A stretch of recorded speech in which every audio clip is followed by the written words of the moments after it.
Never expect a state court judge to be on time. Hey, John. Hey! I'm sorry. I'm late. I was.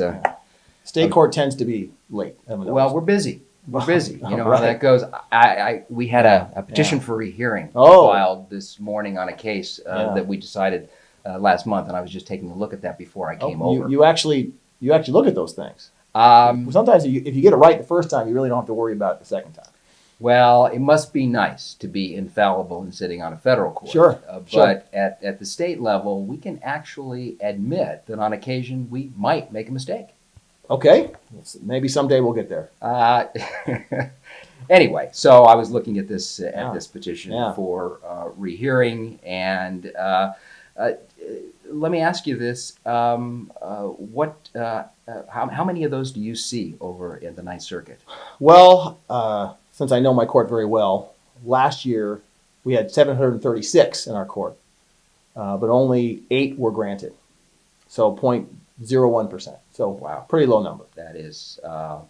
Last year, I think at the Court of Appeal here in San Diego, we had about 120 that were filed. We granted 8 or 9 of them.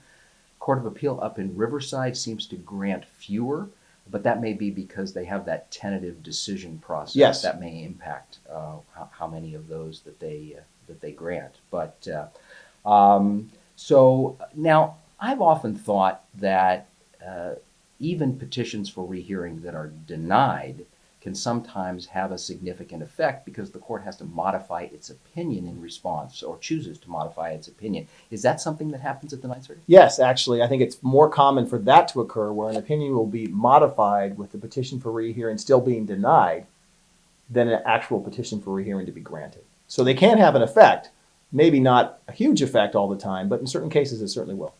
Yeah, I think that's true. The changes can be anywhere from minor to fairly significant, depending on the nature of the issue and so forth. So now let me ask you this. In terms of petitions for rehearing that are granted, and I know that's a Hypothetically. rare occurrence Absolutely. in the Ninth Circuit, but what kind of circumstances will cause you to actually grant a rehearing petition? I think usually when I've seen it most frequently is when there's been an error by the court in the facts.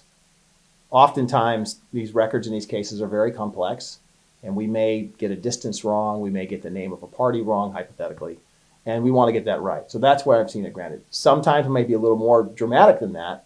It might be that an older case has been brought up that should have been brought up by the parties in the first place that may actually cause us to make significant changes to the opinion. But those are pretty rare. I see. I would think that from our perspective, I've seen 2 instances that can cause our court to grant rehearing most commonly.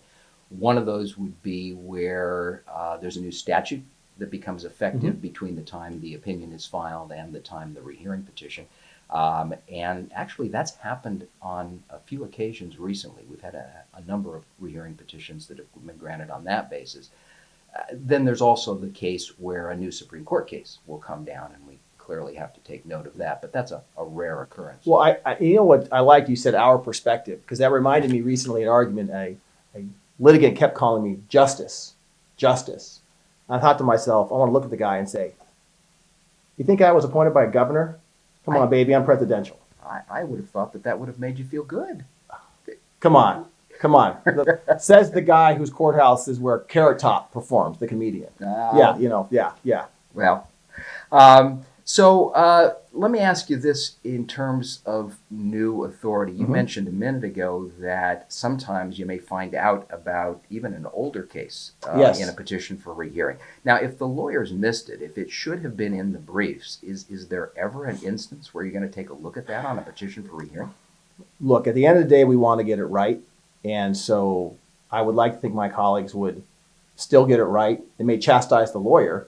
I mean, the lawyer should not do that. The lawyer is costing his client money by failing to get that right the first time. But at the end of the day, if there's a controlling case that everyone missed, that would be an instance where we want to get it right. How important do you think it is for the lawyer to be upfront and honest about that when they file their petition for rehearing? Crucial. Because the other side, if we call for a response, the petition for rehearing is going to say they waived it. And maybe it does fall within the doctrine of waiver. So the more honest you are with the court, that's always a good idea. I think the better the result's going to be. Okay. Well, what do you got going for the rest of the day? Well, we have some habeas corpus petitions. We have to review what the state courts do, make sure that they're following federal law. So that does take up a lot of my time. Well, we want to keep you busy. That's for sure. Yeah, and you guys succeed at that. That's good. That's good. All righty. Well, I got to get out of here. Some new Supreme Court cases are coming down. I want to make sure we're solid there. I saw where the Supreme Court granted cert in another case of the Ninth Circuit. Yeah. I'm sure we were interpreting California law because the California Supreme Court probably hadn't gotten around to it. Wow. So, it's probably one of these issues that's been sitting before the California Supreme Court for like 10, 15 years, and they haven't gotten around to deciding it. I see. And so we got to step in and, once again, got to kind of do their job. It's all right. It's no big deal. Well, given the number of cert petitions that are granted on Ninth Circuit cases, John, maybe you should start paying a little bit more attention to those petitions for rehearing. That's a good point, and especially the ones coming from review of state court decisions.